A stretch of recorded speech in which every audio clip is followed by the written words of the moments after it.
Gold trusted gold buyers మీరు తాకట్టు పెట్టిన బంగారాన్ని విడిపించి ఈ రోజు ఉన్న మార్కెట్ ధరకు కొనబడను.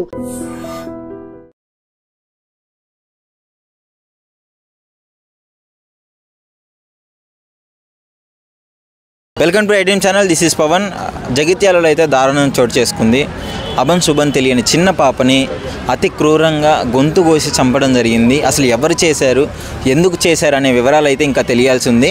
అదే కాలనీకి ఆ పాప ఆడుకుంటా అని చెప్పేసి ఆడుకోవడానికి బయటికి వెళ్ళింది. ఎప్పటికీ కనిపించకపోవడంతో పేరెంట్స్ అయితే వెతకడం స్టార్ట్ చేశారు. ఆ క్రమంలోనే ఆ కాలనీలోనే ఒక యజమాని ఇంట్లో అయితే ఆ బాత్రూంలో అయితే గొంతు కోసి ఆ రక్తపు మడుగుల్లో పాప కింద పడి ఉండడం చూశారు. సో అది అసలు ఆ ఓనర్ కూడా పరారీలో ఉన్నారు. అసలు ఎందుకు ఈ విధంగా తయారవుతున్నారు మనుషులు? ఉన్న కొద్దీ ఇల్లీగల్ రిలేషన్షిప్స్ ఒకటి, పిల్లలు పాపలను చంపడము, వాళ్ళ పేరెంట్స్ చంపడము, ఇదే న్యూస్ అయితే వైరల్గా మారుతుంది. అసలు పబ్లిక్ ఏమనుకుంటున్నారు ఇలాంటి ఇన్సిడెంట్ గురించి అనేసి అలిగి తెలుసుకుందాం.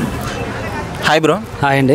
బ్రో, జగిత్యాలలో ఒక చిన్న పాపను చంపడం జరిగింది. ఏంటి ఈ విధంగా చాలా ఇన్సిడెంట్లు మనం చూస్తూనే ఉన్నాం రెగ్యులర్గా, భర్తలు భార్యలను చంపడము. ఇది అంటే చిన్న పాప 5 ఏళ్ల పాపని గొంతు కోసి చంపాడు. అలాంటి అవసరం ఎవరికి ఉంటుంది, ఎందుకని అనుకుంటున్నారు ఈ విధంగా? సో అలాంటి ఫస్ట్ చంపడం అనేది చాలా తప్పండి. చిన్నపిల్ల 5 years కాబట్టి అమ్మాయికి ఏం తెలియదు ఫస్ట్ ఆఫ్ ఆల్. బట్ దాని వెనకాల ఏముందనే మనకేం తెలియదు. సో ఇంకా ఆధార్లే మనకు కనిపించలే కాబట్టి వాళ్ళ పేరెంట్స్ ఉన్నారా లేకపోతే వాళ్ళ ఫ్యామిలీస్ వాళ్ళు ఉన్నారా ఇంకేంటి అనేది మనకు తెలియదు. సో తెలిస్తే కానీ చెప్పవచ్చు. బట్ అలా చేయడం మాత్రం చాలా తప్పు అండి. చిన్నపిల్ల తను తెలియదు కాబట్టి తనకి అలా చంపకూడదని తప్పు. సొసైటీలో అలాంటివి బాగా జరుగుతున్నాయి. బట్ ఇలాంటి వాటికి మంచి కఠిన శిక్ష వస్తేనే ఇంక మన ఇండియా బాగుపడుతుంది. యాక్చువల్లీ చట్టాలంటే ఎవరికి భయం లేదు. రెగ్యులర్గా ఎన్ని జరుగుతున్నా ఇలాంటి అంటే ఇంతకు మించి ఇంకొకటి జరగదు అనుకునే క్రమంలో అంతకు మించి ఇంకొకటి జరుగుతూనే ఉంది.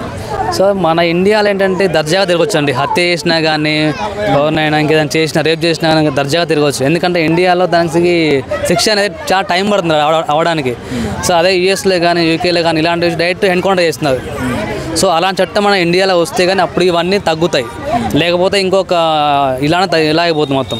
నాకు తెలిసి మగజాతినే ఉండకపోవచ్చు మన భూమి మీద ఇండియాలో. ఓకే, అంటే ఆ పాపను చంపాల్సినంత అవసరం ఎవరికి ఉంటుందండి? అంటే ఏం తెలియదు పాపకి. ఉంటే పేరెంట్స్ మీద కక్ష అయి ఉండాలి, లేదంటే ఈ పాప మీద ఏమన్నా అత్యాచారం జరిగిందా అనేసి వివరాలు అయితే తెలియాల్సి ఉంది. సో నాకు తెలిసి అయితే ఒకటి ఆశ ఉండాలి, లేదంటే అత్యాచారం ఉండాలి. ఎందుకంటే ఇంకా మనకి రిపోర్ట్స్ ఏం రాలే కాబట్టి ఈ రెండింటి మీద ఆధారపడి ఇంకే విధంగా అయితే అది ఉండదు. ఇంకా ఉంటే డబ్బు, లేదంటే రేప్ చేయరు ఉండాలి. ఈ రెండు జరిగింది కాబట్టి ఇంకేం తెలియదు కాబట్టి మనకు వెయిట్ చేయాలి. ఇంకా ఫైనల్గా వన్ క్వశ్చన్ అండి, ఎందుకు ఈ జనరేషన్లో ముఖ్యంగా ఈ మధ్య కాలంలో ఇలాంటివి ఎక్కువగా వింటున్నాము? అవి చెప్తున్నాయి కదండి, ఏ తప్పు చేసినా ఏం కాదన్న భయంతోనే జరుగుతున్నాయి అన్నీ. ఒకటి డబ్బుతో వెళ్తుంది, ఇంకోటి కామంతో వెళ్తుంది. శిక్షలు కఠినంగా పడాలంటారు. ఖచ్చితంగా కఠినంగా పడితేనే భయం వస్తుంది. ఇలా వదిలేస్తే కోర్టులో సంవత్సరాలు తిరుగుతూ ఉంటే వాళ్ళకి భయం లేదు కదా. సో అలా ఇంకా చెలరైపోతున్నారు అందరూ. Thank you.